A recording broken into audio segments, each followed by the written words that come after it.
જમણા હાથ લાંબા થયા હતા ત્યારે રામને એમ થયું કે આજ સુધી પિતૃ તર્પણ વિધિ નહીં થઈ હોય, પિંડદાન નહીં દેવાના હોય, તેથી આકાશમાંથી રામની 72 પેઢીના શબ્દો ઉઠાતા કે રામ આજ સુધી પિતૃ તર્પણ વિધિ થતી રહી છે, પિંડદાન દેવાતા રહ્યા છે, પણ અમે કોઈના હાથે સ્વીકાર્યું નથી.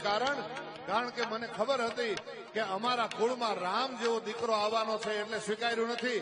એમ સાહેબ, સરદાર સાહેબનો આત્મા છે એ અહીંયા ઉભેલા એક એક માણસને ખમકારા કરતો હશે કે આજ અમને ઉજળા કરી બતાવ્યા હોય તો આપ બધાએ કરી બતાવ્યા છે. ત્યારે એમનો આત્મા પણ કેટલો રાજી થતો હશે, એમની દિવંગત આત્મા કેવડો રાજી થતો હશે.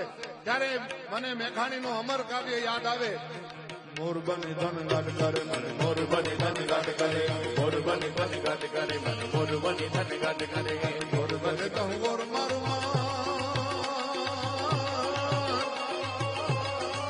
મારું મન મોર બની ધન